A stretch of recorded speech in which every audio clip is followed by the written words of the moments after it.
Let's go. um, what does this button do?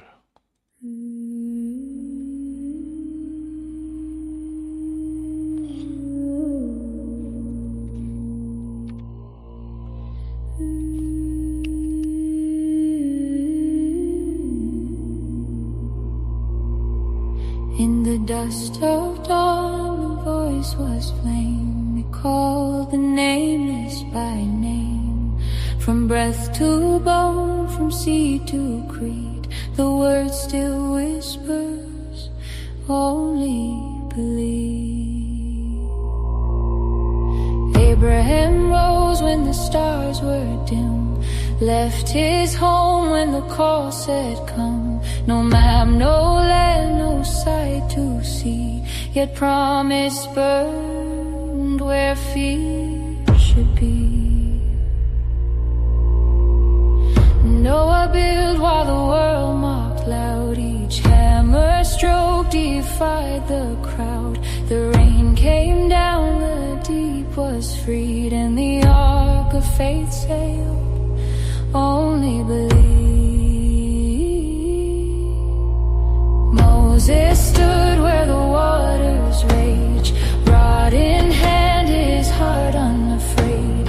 Lifted high, said the voice unseen. The sea obeyed what faith decreed. Joshua marched where walls were high. Trumpets cried beneath the sky. The stones fell down, the earth did heave when heaven thundered. Only believe. David stood with stone and sling against the blade of a taunting king. One shout, one swing, one breath, one creed. The battle is the Lord's. Only believe. Esther veiled her trembling face, walked in fire for people's sake. If I perish, let it be her courage answered.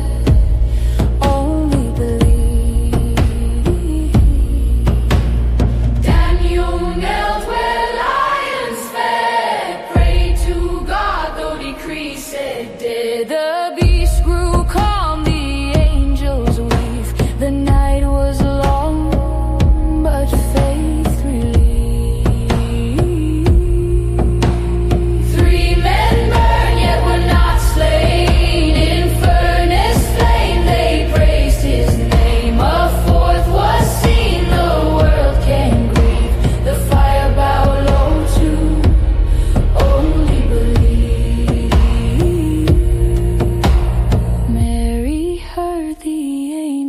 Word, fear not, the light of life is stirred. She bowed her head, her heart conceived the child of heaven. Only believe.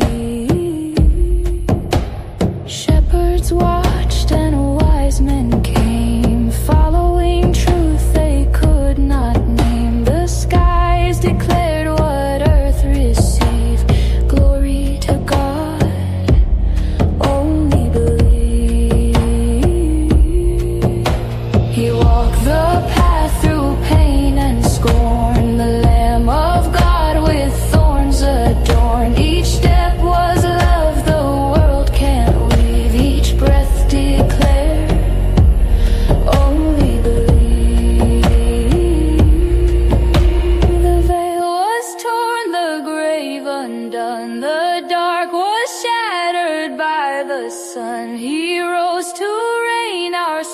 Reprieved, eternal whisper, only believe. They gathered where the wind first blew, tongues of flame and hearts made new. The world could chain but could not cleave. The faith that burns to only believe. From desert sands to thrones, the faithful sang through flesh and bone. Their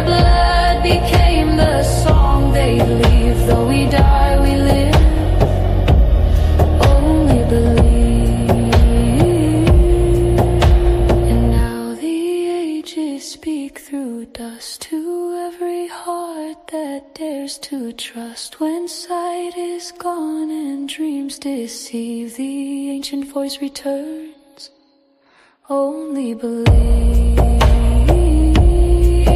Abraham walked, Moses led, David sang, and Mary said, from Eden's cry to Calvary's grief, the word still whispers, only believe. When you cannot see it, still you breathe. When faith is all your heart can keep, know this truth from ages weaved. He chose you first, only believe.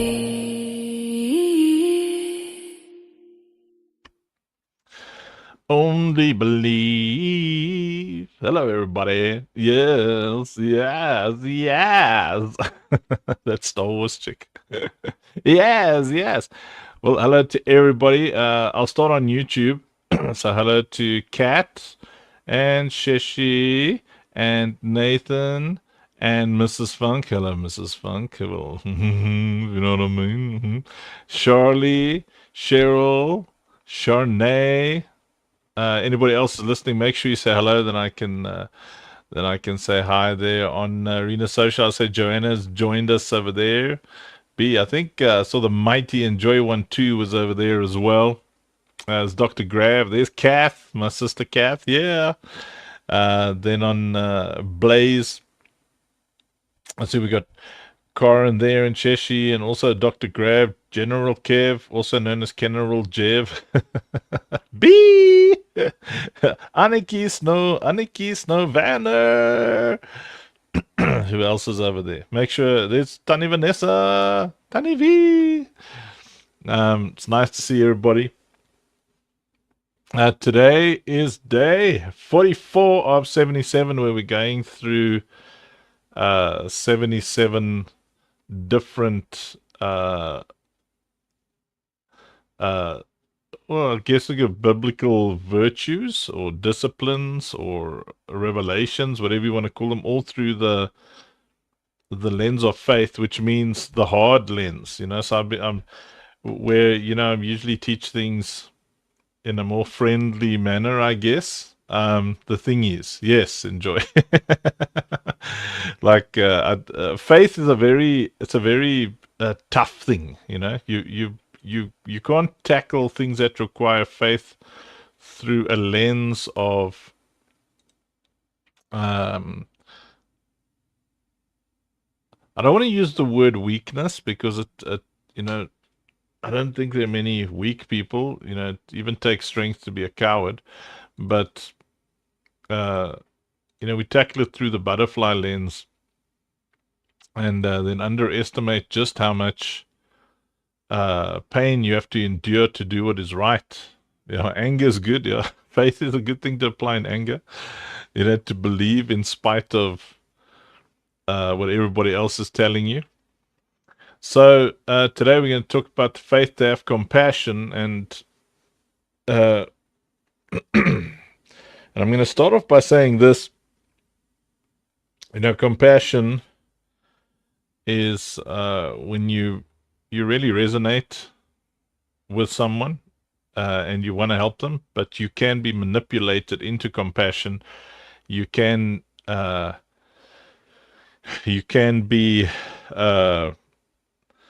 you can be almost peer pressured into compassion, and that's why it has to be a conviction. You know, you clothe yourself with compassion so that you're a compassionate person, so that you cannot be manipulated into it. You can't be forced into it. That all of your compassion has got good judgment attached to it. And one of the things we're going to tackle now is how even Jesus, as an example, was very strategic in how he handed out compassion, which is why we come from the angle of compassion as something that you wear all the time, so that you don't let wolves through the gates of compassion. And that's, before I teach you, you know, how to be a compassionate being, I want you to start off by, in the comments, just write down, wolves enter through the gates of compassion. Write it down. You got to realize this. Wolves enter through the gates of compassion. So when people in general see that you're a compassionate human being, because they are driven by self-preservation instinct, they're going to try and use you and get as much out of you as possible. Wolves enter through the gates of compassion. So people in general who are drowning, people who are struggling, they might be struggling, they might be drowning, they might be struggling in life. If they look around and you're the first time that they can get help, or sometimes they just go from help to help because they're desperate, right? So they go from whoever helps them to whoever helps them next. And like the wolf in his own mind is never the bad guy, right? Or in her own mind, they're never the bad guy because they're a wolf. Or in a wolf's mind, they've got to live, they've got to survive. So they'll prey on the sheep because it's just who they are. It's like that story about this woman who it's not a real story, I don't think, unless snakes have been talking since the Garden of Eden. But this woman finds a snake that is so frozen that it's almost dead, and the snake says, man, I really need help, I'm dying. And the woman says, okay, well, I'm going to pick you up, don't bite me, I'm going to bring you in and I'm going to keep you warm. The snake says, thank you so much, yeah, I won't bite you, please just take care of me. And the woman brings the snake into her house, puts the snake in front of the fire, covers it in a warm blanket. The snake warms up, and the moment it's thawed out, it bites the woman. And the woman is like, you promised you wouldn't bite me, now you've killed me. And the snake says, I'm so sorry, it's just I'm a snake. So like the nature of a wolf, in its mind, it's the same. Some people are so riddled with self-preservation that they are always the victim. No matter what you do or say, they always present themselves as the victim, and they will hate you because you help them as much as you can, but in their mind, you could have helped more. And thus, in their mind, if you could have helped more, then you should have helped more. And if you didn't help more, then you're the bad guy. And so you've let someone into your life, and I want you to write down something else. When you connect to the trauma, you connect to the drama. So write that down. When you connect to the trauma, you connect to the drama. So these people are going through something traumatic. Now you connect with them, you want to help them, and suddenly you're involved in all their drama as well. It's the worst case scenarios are, where obviously, I've been in ministry and in the NGO world for a very, very long time. And, people ask us why we don't do more in prisons. It's because when you do something in prisons, you've got to figure out how to do it in such a way that you don't really connect to the prisoner, because that prisoner comes out, you're the only lifeline there is, and suddenly your entire family is in danger, your household is in danger. That person in prison will often try and connect you, they'll try and call you when they get out, they'll try and, there's a lot of, especially ladies with a lot of compassion, and you can see where we're going here. who will feel compassion for the sob story of that person, because everybody in prison's got a sob story. You know, there might be small chance of being innocent. There's a lot of exigent circumstances that produced what happened there. Maybe they were hungry, that's why they stole. You know, they come from a nightmare of a life. But you're connecting to that nightmare of a life. And you know, there's a place in South Africa called Boksburg, and we kept telling this one lady, you know, because she was just convinced that, you know, God told her to go and minister to the Dindus. You know, the Dindus. I didn't do nothing. I enjoy when she says I didn't do the other Dindus.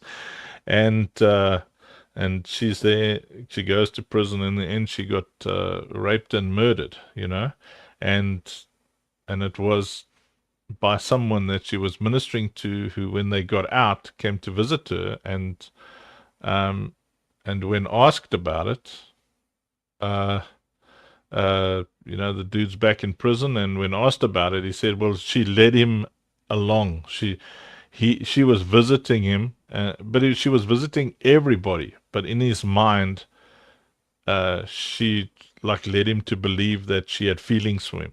And this is the thing: if you're not clothed in compassion, and you in other words, you don't understand compassion, you're just moved to compassion in certain circumstances, instead of just being an overall compassionate person who operates in the wisdom of compassion, which means you know when to show compassion, and you know how to show compassion, and you know when not to show compassion. Sometimes compassion requires no help, and sometimes compassion requires delayed help. You end up, you know, at the mercy of the wolves that enter through the gates of compassion. See, Coach Cole just joined us on YouTube, and him and my sister Kathy have got a ministry called Overflow. They take care of more than they do more than 80,000 meals every single month. They help many people, and they can tell you that when you enter someone's trauma, you enter their drama. Your life ends up, you end up connected to a lot of unnecessary stuff, right? So I know there's a lot of bleeding hearts that are going to be angry at me for sharing some of this stuff. So I'm going to just show you some controversial scriptures here about how strategic compassion is biblically. Yeah. So the death of Lazarus, Jesus explicitly waits 2 days after hearing Lazarus is terminally ill. So he waits until he's dead. So he confirms Lazarus' death, buried for 4 days. Timeline rules out accidental recovery, maximizes the miracle's impact, stating the delays for the disciples' benefit. You see, so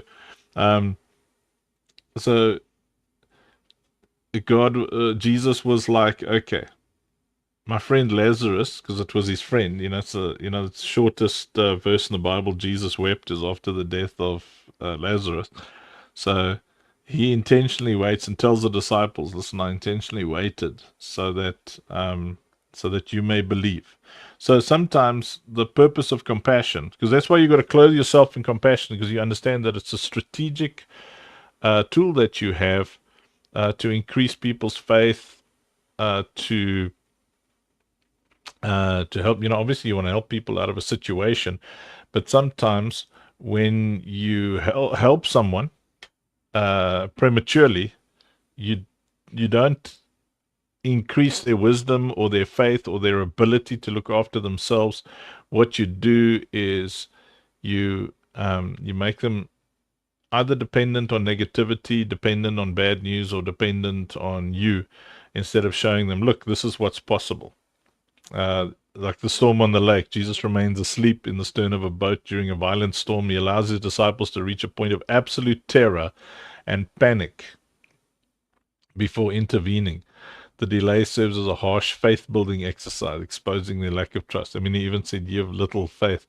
You know, so sometimes you got to hold off on that compassion till the last minute to see, okay, how these guys doing? Do they actually have the faith to get themselves out of the situation? Because all the disciples had to say was like, peace be still to the storm. And what they did was panic. And sometimes you need to do that with people around you so that you can say, listen, this is how you solve it. I gave you plenty of time to solve the problem. Now I'm going to help you. And people will be angry at you because they want you to help them their way.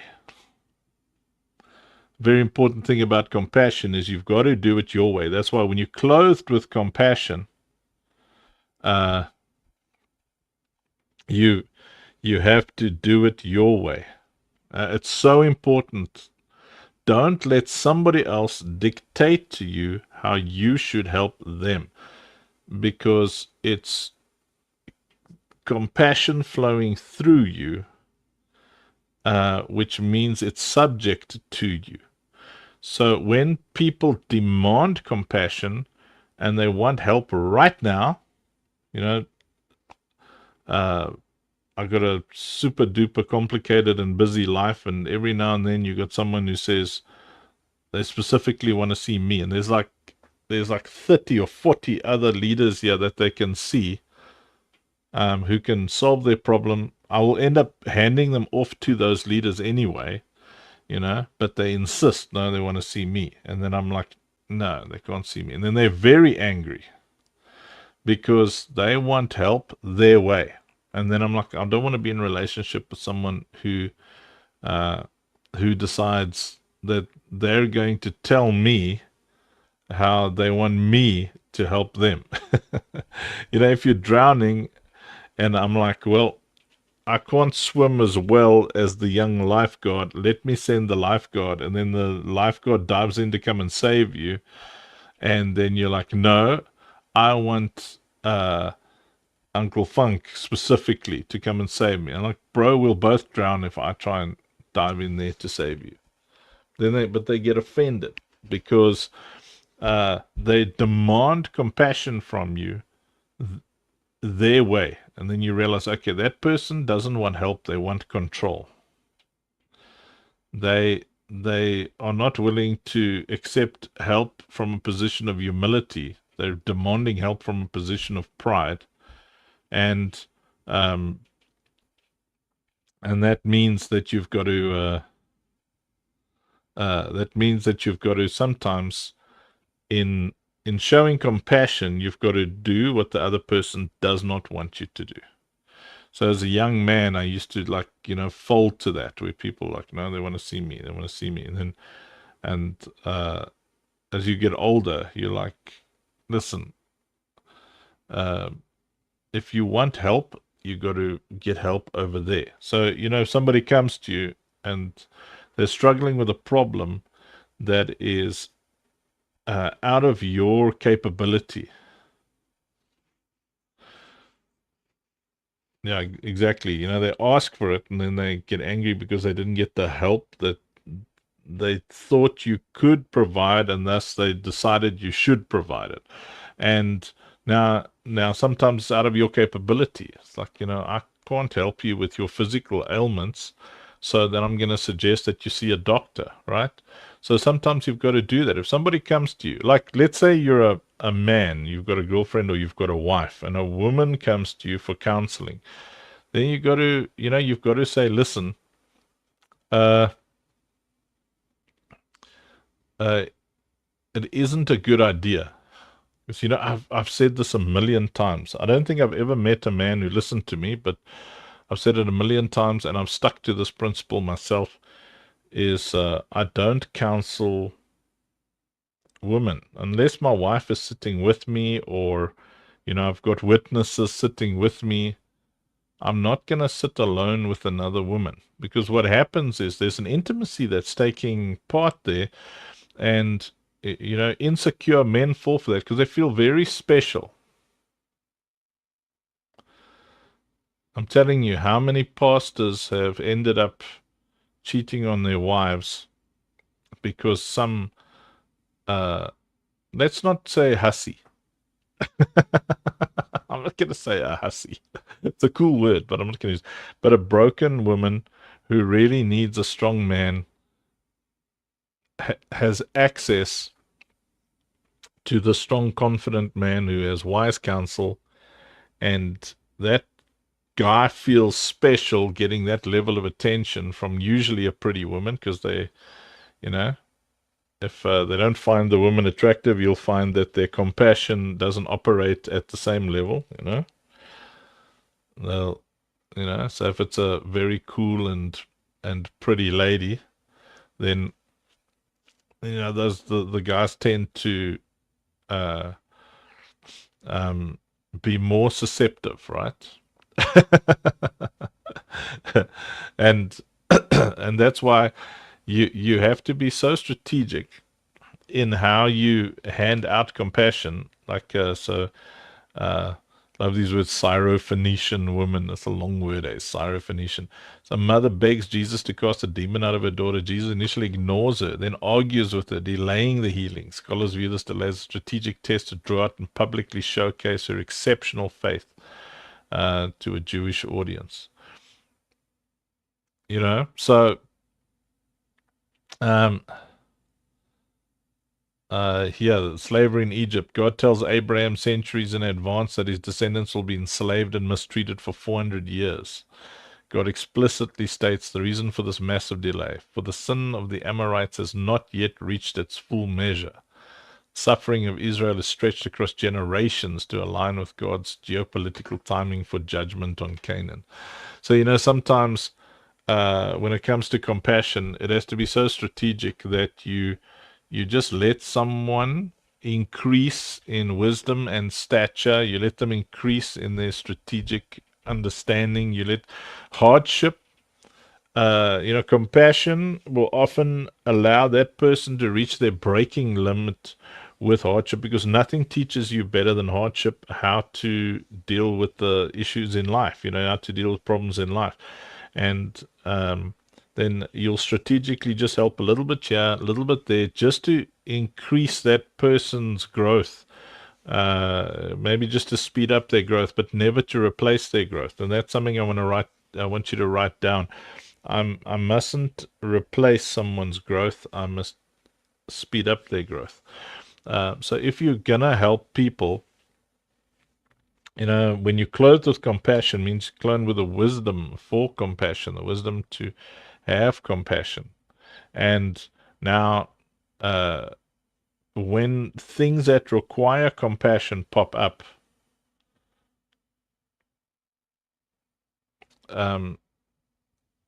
it's not going to overwhelm you, because things that require compassion often hit you in the feels, right? They have an emotional impact on you. So you often feel compelled to help. You do it from a position of compulsion, not like joy. You haven't thought it through. You're just like, I have to help. And that's often not the right way. Joseph in prison is unjustly imprisoned in Egypt for years. And even after he helps Pharaoh's cupbearer, he's forgotten for 2 more years. And the delay ensures Joseph is released at the exact moment Pharaoh has a dream, positioning Joseph to save Egypt and his own family from famine. So sometimes, see, that's the compassion of God, is like, he knows Joseph's going to have favor no matter where he is. He knows you could, you know, if you've got the servant heart and the servant mind, God can put you anywhere. He can put you in prison and you'll rise to prominence and authority, and you'll have an impact on people who are in prison. God knows that about your nature. Then, like Joseph, it's not going to rush to pull you out, because, okay, you're perfectly situated. So if you see someone is perfectly situated, for them to be promoted straight from that place. Because often, you know, I've learned to do that. There's folks who are stuck in poverty, and you've got the ability to help them. Some of them you can help immediately, but the other ones, you're like, listen, go and get educated. Go Go take a job with that person, serve that person, and learn what they can teach you. I often tell young men here in South Africa, if you're a young black man, go find yourself a racist farmer and go prove him wrong. Go serve him and prove him wrong. Let him swear you all day and go and serve him and prove him wrong. Because when you win that guy over, he'll include you in his will. Because that's how Afrikaans farmers work. They don't, Afrikaner is more impressed with competence than with blood. You can't believe it. They talk about blood and they talk about culture all the time, but Afrikaners is specifically, it's pretty much like Germans, I guess. They're more impressed with competence than they are with blood. So I tell young people, man, if you can find yourself a Dutchman to serve, that's our derogatory term for Afrikaners here in South Africa. Go and find an Afrikaans person and go and serve him and prove him wrong about, everything. If he's a racist, go and prove him wrong about all black people because of you. And what'll happen is that dude will put you in his will. It happens all the time. They put them in the will. They give young black men entire swathes of land, they take care of them. They take care of their families. They ask me why. Well, I say, even if the government does, do land appropriation, the land doesn't come with a mentor. And unless you can find any other culture, regardless of color, because, Afrikaans is the most spoken language in this country, and it's black and white and in between who speak that language. And most of the vast majority of farmers speak Afrikaans because it's a culture of cultivation. It's a Afrikaner culture. So whether you're serving a black guy or a white guy or whatever, if he's an Afrikaner and a farmer, funnily enough, the English guys are more racist, especially the kind of Zimbabwean British, the Afrikaners are more cultural than racist, but at worst, so we're talking about Joseph in prison. Like you sometimes someone is stuck in an unfair situation, and by showing compassion, you think you're rescuing that person, but what you're doing is you're pulling them out of the environment that is conducive to their promotion. You're taking them out of the place where that will lead them to their ultimate destiny. So their frustration and impatience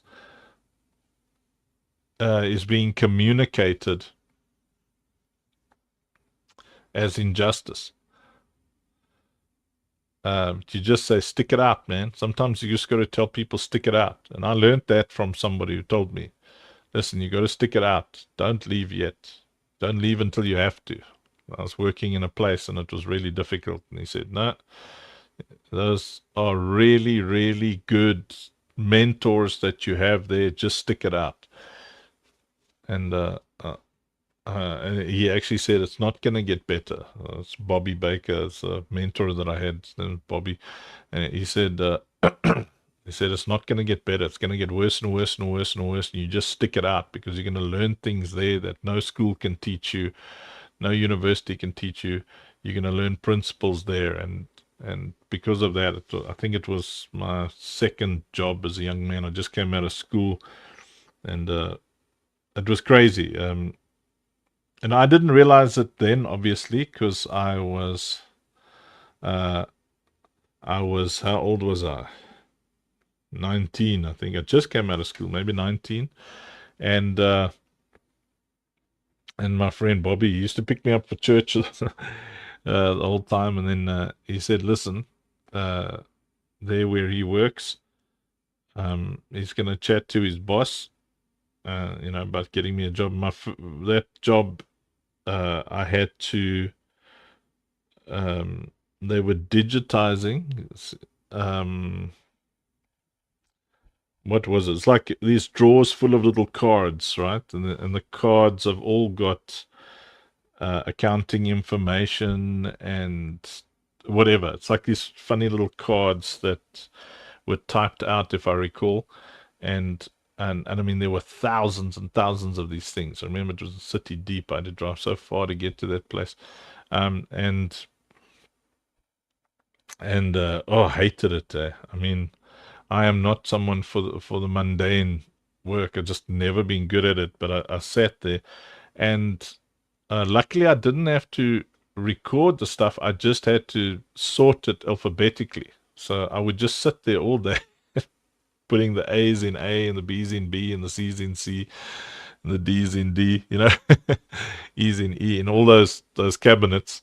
So you see, okay, that thing starts with the A, it needs to get an A. So it was simple enough for a low IQ, and then I would do it, and then the boss would just walk in there and just shout at me because like the most random things, you know. Like, so at one point I had so I had the system where I'd open, there's a lot of cabinets next to each other, and I remember now, I was like, opened a lot of drawers, and then I pull out all the A's together, you know, you look for all the A's, instead of like finding an A, then putting it into the A cabinet, and finding another A and putting it into the A cabinet, which is what they told me to do. And I was like, no, that's not going to work. And so I was pulling all the A's out, putting them in piles, because, you know, it would be like, so alphabetic is also AA would come before AB, right?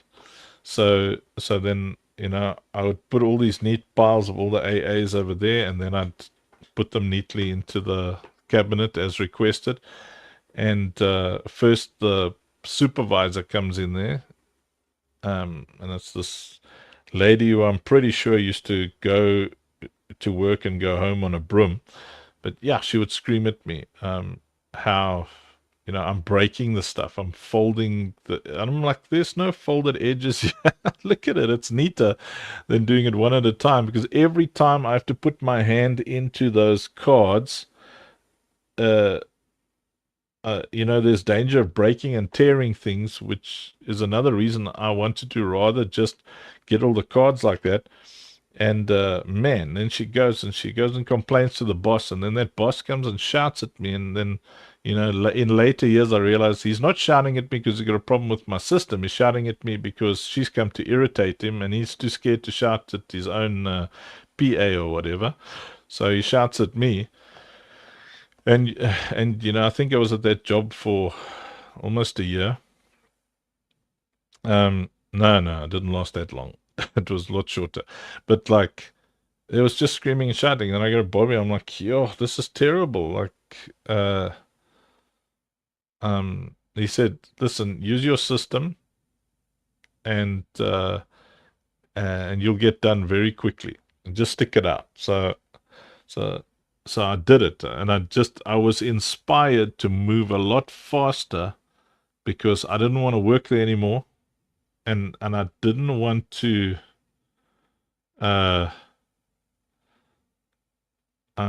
I didn't want to dishonor Bobby by just not coming back to work, but I didn't want to go to work at all.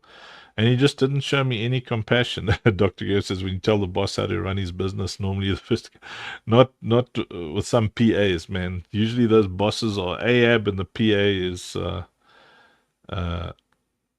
is Jezebel. Now we went through that, you know. We've got a scary PA. I mean, I had a PA that just misrepresented me the whole time. I had to fire her. But if I was a younger man, I'd be too scared to fire her.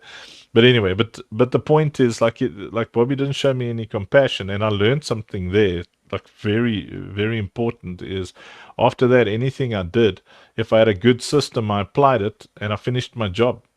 So if I worked for a company, I did a good job, I learned the system, I learned how to apply it, and I've never ever capitulated to laziness. Not below me, not above me, never capitulated. Because if I'd been shown compassion in that situation, where it was like, you know, where he came up for me, he didn't come up for me at all. He just said, just take it.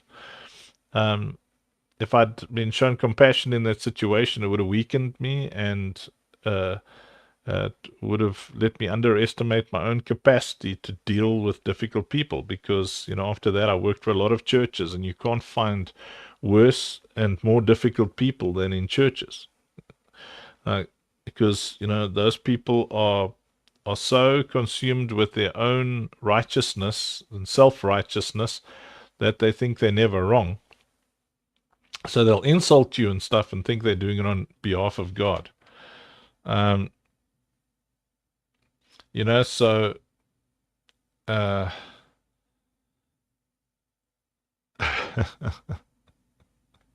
so you have to you have to have wisdom when you apply compassion. Yeah, the Sabbath provocation. Jesus didn't just heal the man, he strategically chose to do it on the Sabbath. Purposefully made mud with spit, an act explicitly classified as work or needing under Pharisaic law, and parasitic. This move was calculated to trigger a massive theological and political confrontation with the religious authorities. So you're not allowed to work, and Jesus made some mud with spit, put on the blind guy's eyes, and the guy could see, and then everyone was angry at him.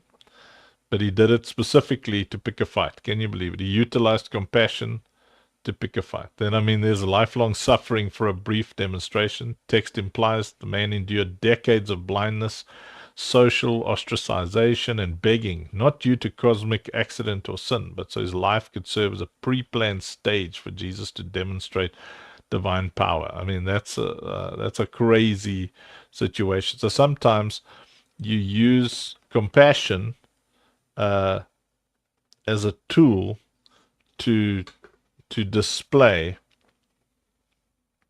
the goodness of God, or to generate favor with people, But so my introduction here, which has been 42 minutes, is that compassion is what you utilize. It's not what must be demanded from you. It's a conviction. So Jesus moved with compassion and produced miracles. So make sure that when you're moved to compassion, it's from a position of personal conviction that existed before it occurred. Remember, we take care of thousands and thousands and thousands of young people. Over the past 30 years, we've ministered to literally millions of people. And I've never met someone who didn't need help of some sort, I've never met somebody who didn't need some kind of help, whether it's emotional, spiritual, financial, whatever it is. And you'll go crazy if you help every single person who asks you for help. So make sure that your heart doesn't harden because you've just poured out everything you have and everything you are. You can live a life like we should. Remember, righteousness, the end goal is to become a living sacrifice. But, and what does but mean? It means ignore everything I just said. So in your goal to be a living sacrifice, make sure you're a living sacrifice for God, not a living sacrifice for everybody that needs you, that tries to manipulate you, that demands your time and your energy and your money. You decide who you want to help. That's why, God loves a cheerful giver. A lot of people are generous towards us, and then, the moment I sense that person's not helping us cheerfully anymore, I say, you're not allowed to give anymore. Because they should not be giving out of compulsion. They should be giving from a cheerful heart. I want people to help me because they have to. They must help because it's a desire in their heart. It brings them joy. All right. So plan B is I'll care when it doesn't cost me. Faith allows the heart of Jesus to move you. See, you must make sure that it is God's compassion flowing through you. The heart of Jesus means it's always strategic. It's always for the sake of the kingdom or for the sake of the person that you're helping. And sometimes when you help that person, you think you're helping them up, but you're actually helping them down. The difference in hearing and listening is you can hear a lot of people saying stuff, but but to actually listen means to learn. And when he saw the crowds, he had compassion on them.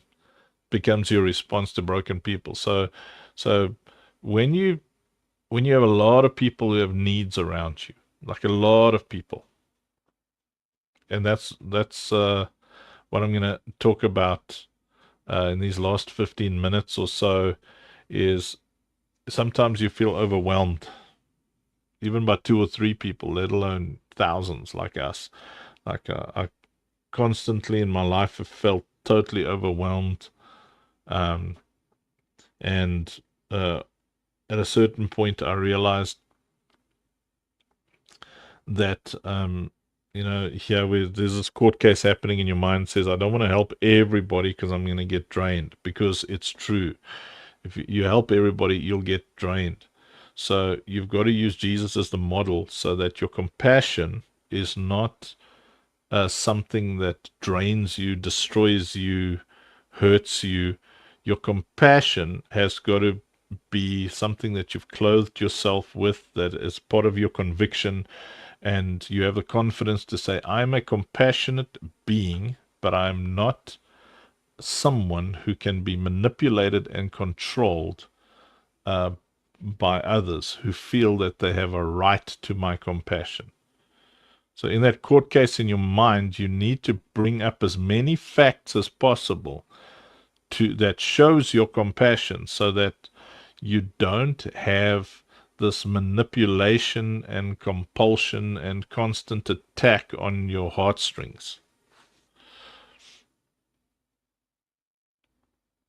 So that's why I encourage people to, you can just Google it these days, or use your AI or whatever, and just constantly see, now, how did Jesus do it? How did he show compassion? How did God the Father show compassion throughout the Old Testament? How does compassion work? If you don't know how to show compassion, if you don't know when to show compassion, you're going to end up hating compassion. You're going to end up not wanting to help anybody. You're going to say, I can't do this anymore. The moment you hear yourself saying, I can't do this anymore, you know there's danger there. You've been yanked into a place where you've got this plan B for compassion. Your heart can't be moved by God anymore. It's become a hardened heart, and you've got to protect your heart above all. Your heart is literally your soul, right? And you prosper as your soul prospers. So if your heart is broken, and you've helped people, and you've just been betrayed, taken for granted, whatever it is, people have helped us, and then it got to a point where I see they're getting a little bit too controlling or pushy or insulty, then I say, okay, no more, and I end those relationships. They feel very betrayed by me. And to those people, I mean, not that they'd listen to me, but I'd say, learn from this, be very strategic in your compassion, and make sure that you don't utilize acts of compassion as acts of control, because the moment you utilize compassion for something that it is not, you're going to be so disappointed, your heart's going to be broken. And I warn people, I warn them, compassion doesn't give you any rights over anybody else. We've helped hundreds of thousands of people easily, and it doesn't give us any right over them. And I see people often, they say, after all I've done for you, what the hell are you even saying? You didn't do it. God did it through you. You're going to end up like Moses, who ends up not seeing the promised land because he takes glory for what God did.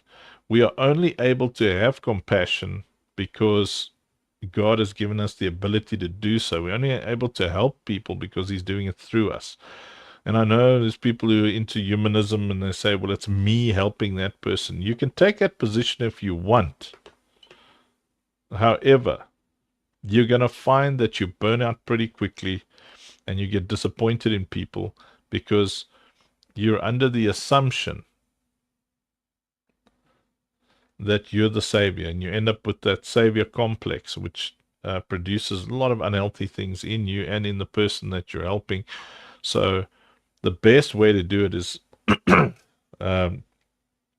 actually gave an atheist this advice as well, and he was like, no, he liked it very much. Said, even if you don't believe in God, use God as a buffer when you help people so that they don't become dependent on you. Because the moment, a dependent is children, right? The moment someone becomes dependent on you, you've got another child. And the difference is the child is legally yours. You can ground them. You can take away their phone. You can't do that with a grown-up.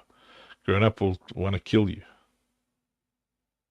I've had so many death threats in my life by people who feel that they're entitled to help. So many insults on social media, veiled insults. They're not using your name, but it's you. Then you're like, oh, come on. So if you use God as the buffer, when you're helping people, and you try and insulate yourself as much as possible, try and do as much as you can invisibly as possible. Try and do it anonymously, invisibly. It's good to help before you're asked and to do it invisibly so that people can't track you down. There are times when it's good for people to know that you help them, especially as an organization, because that's, you shining a light, letting, the world know that God is good. But when it comes to helping people personally, the best way to do that is anonymously. So when it comes to compassion, remember that wolves enter through the gates of compassion. People who are drowning will drown you to save themselves. So clothe yourself in compassion, walk in the conviction of compassion, be a compassionate human being, but have the wisdom to understand when and how and what you're doing. Our entire ministry is about compassion, right? We keep kids safe, we feed kids, we help kids, we minister to them. We're in the most dangerous place on earth to be a little girls here in South Africa. And, out of a sense of compassion, we want to help people as much as we can. We want to help them as much as we can. However,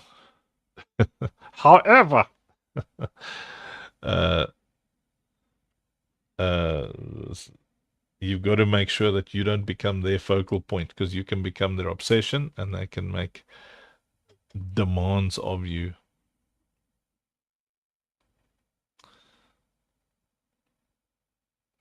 That, your heart just can't handle. Amen. All right, that's it. Almost an hour. I'm open to questions. I'm looking at all the comments there. If anybody's got questions, I always try and encourage people to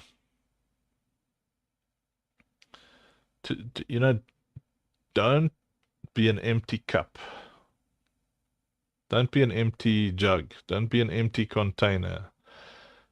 Don't let people who don't have a right to you convince you that they have to. The moment someone tells me I have to help them, they'll get nothing from me. Nothing. Don't have to help you. I help because God instructs it, when He instructs it, how He instructs it, to whom He instructs it. Which means I never withhold help, because it's always from a position of obedience to God, not because I was manipulated to do it.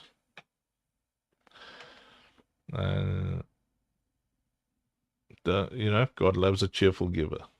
So you don't have to help everybody who tries to manipulate you. Yeah, Enjoy12 says, I do it because I like to. Absolutely. Nice. Awesome.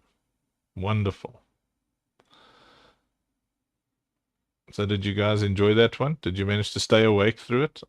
I tried to stay awake while I was doing it.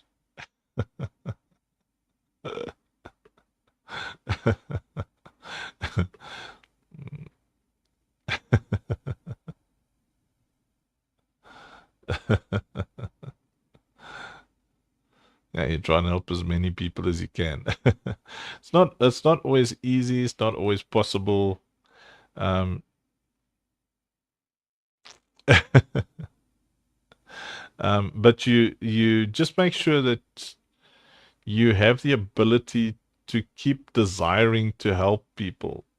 So be careful. There's people out there who, I mean, they're genuinely dangerous, you know? Let me see. I'm sure I've got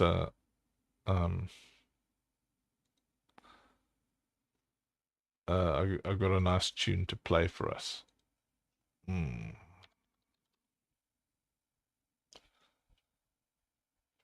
Yeah, here we go. Save my city. Let's go.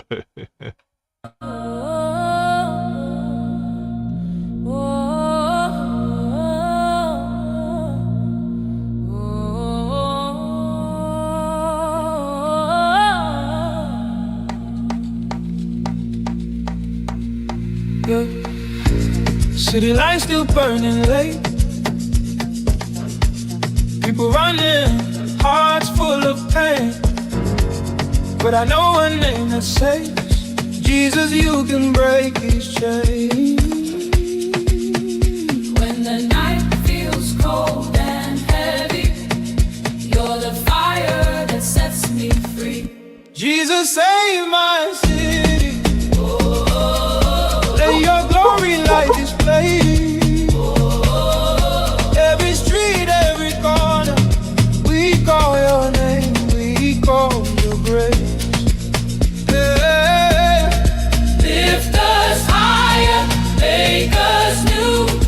We believe, we trust in you. From the towers to the valley, your love is moving through our alley. Baseline deep, Hearts on fire, hey. Jesus, save my city tonight. Jesus, Jesus, Jesus.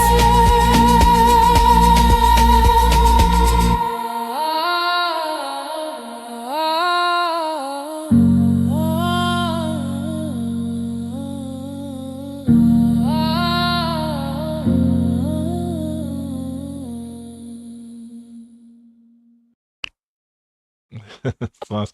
I love that we can like crank out these cool tunes with AI. It's like so cool. I love it. Like it's just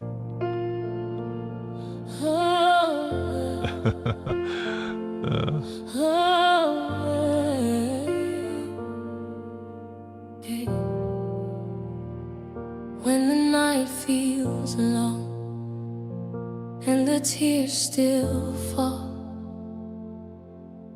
when your heart's not sure he hears at all, there's a whisper deep inside your soul. My child, I'm making all things whole.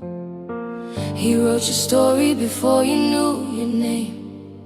Every valley leads to grace again. So lift your eyes, the dawn will come. The battle's his, the victory's won. Don't give up, keep standing through. Every promise he made is true. Only believe, his love is leading you. His plans for you are good, to prosper and not harm you. He's bringing life abundant. Every word he said is true. Oh, you're walking in his promise. Your future's in his hands. Oh yeah, trust in the Father's goodness. He's faithful till the end. Yeah. Every seed you've sown in quiet ground will rise rise in joy when the rain comes down. Don't tire now in doing right. The harvest waits beyond your sight. Each step you take, He orders still. Through every mountain, every hill, the righteous won't be moved by fear. For heaven's song is drawing near. Don't give up, keep standing through. Every promise He made is true. Only believe, His grace will carry you. His plans for you are good, to prosper and not harm you. Hallelujah. He's bringing life abundant, overflow. Every word He said is true, so true. You're walking in His promise. Your future's in His hands. Trust in the Father's goodness. He's faithful till the end. He has ordered every step you take. I will follow you, make no mistakes. He has written joy for every tear. Voices of your plans are true. You never fail, you never will. I'll trust you still. Your plans for me are good, two plans for and not harm me. You're bringing life abundant. Your promise never ends. You're walking with me, Father. My heart is in your hands. Forever you are faithful. Forever you are faithful. Forever you are good, good, good, good are you, Lord. Good are you, good, good, good are you, Lord. Good, good, good are you,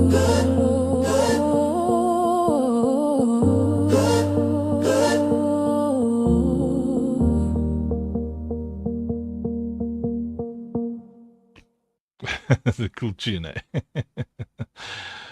Oh. Na na na na na na na. All right, so I'll show you guys quickly how to support us. You go to, hey, there's Rob. Hello, Rob. There, I've added you to the stage. Rob. Before we say goodbye to everybody on YouTube. Hello. Jalapenos. I think that's Hello. jalapenos to you too, good sir. Jalapeno. That's like your jalapeno, man. Yes? No, your jalapeno. I'm in the process of, I believe, sending those cards. nice. So I just need to ensure, one, that it recognizes that wallet as Uncle Frank. A wallet. Yes. So, stop screen. Oh man, I could have just shared a different screen. Silly Billy. Let me see a share screen. I'm going to show you guys. So if all goes well, we'll show you the some of the cards in one of the tower defense games because it works in all our games.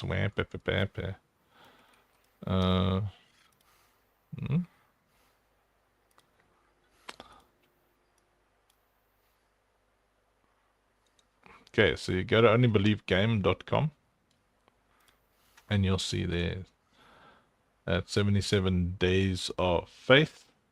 Well, if you go click home, shows you the Only Believe site. Up here it says explore the journey.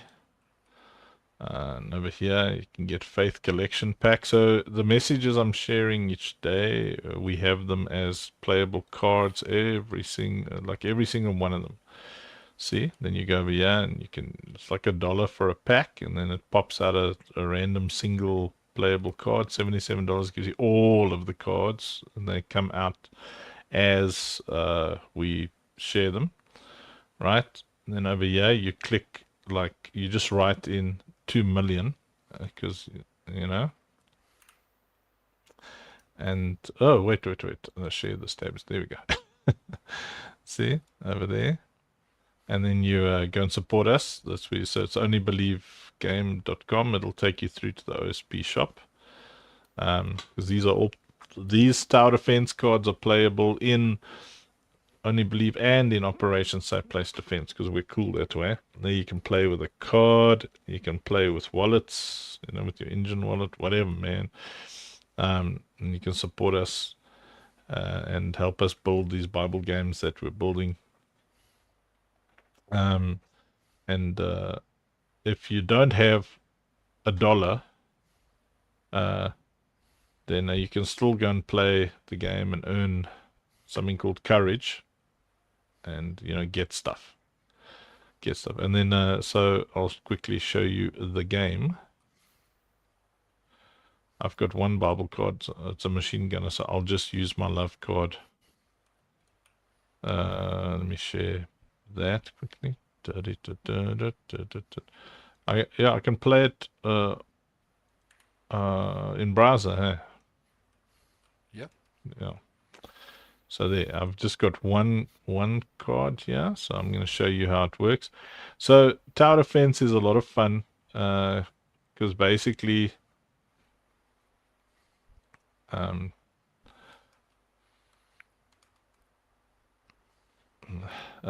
you just like defending. So we're making a tower defense game that oh no, it's not loading over here, Rob.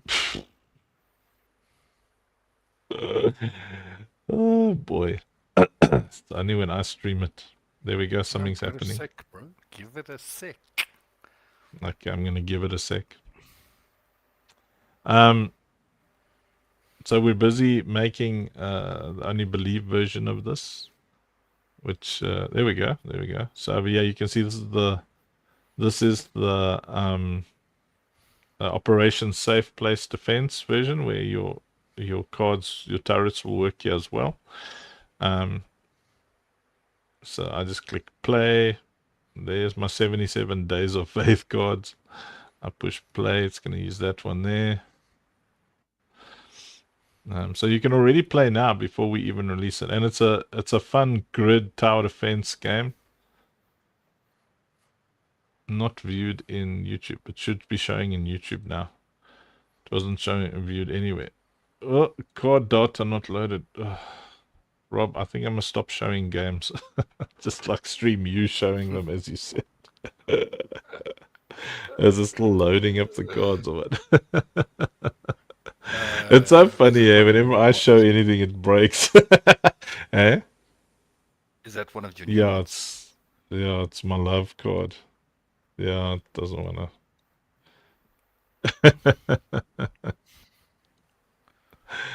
Let me just Quack, check here. quack, quack, quack. Engine funk. Mm. Version your dialogues. Lol. It's like Star Citizen.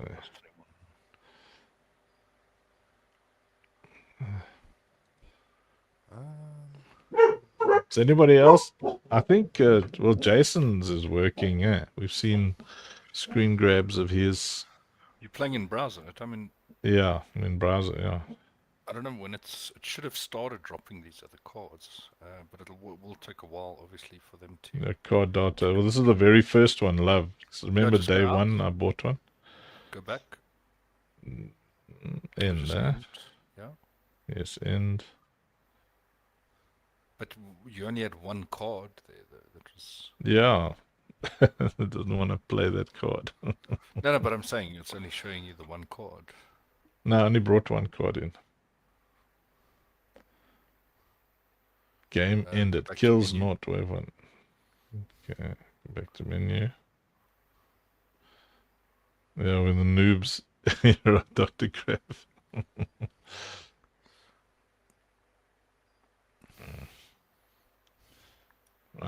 Yeah. Go back, play again. Back to Push play. play. Select. I'm going in with my one card again. Yeah, play again. I just want to see if it does the same thing again.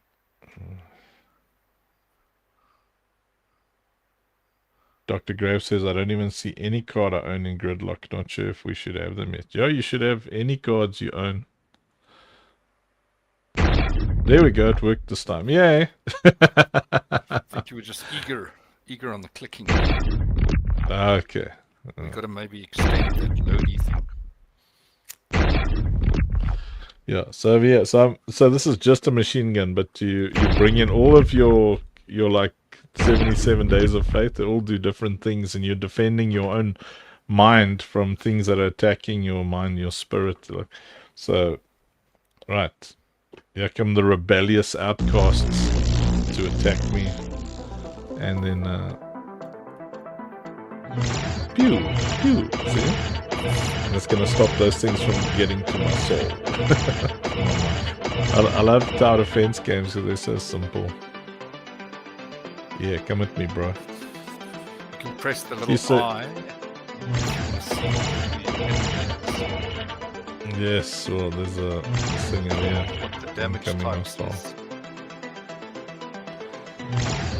Yeah, so it tells you all the different turrets you can have. Yeah, so this is the first very simple and very fun version of the game while we're building those big monsters. This is our most popular game for sure. Because you can play this while you're doing other stuff in the background. So you just go onlybelievegame.com and you'll have an option there to go and buy the packs, and then it'll take you to the OSP shop and you'll have seen the OSP loadout. And I'm going to speed up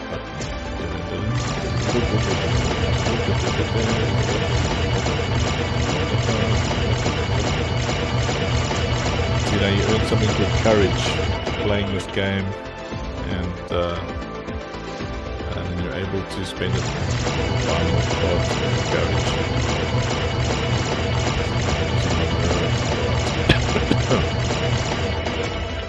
Upgrade these dudes over here to deal with that boss. Come with me, bro. Yeah, cut his feet off, he's been defeated. See, there we go.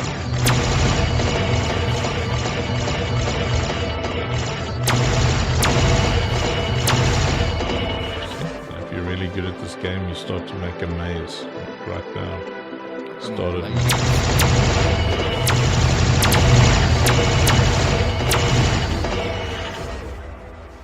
I'm not ready for invisible things though, so.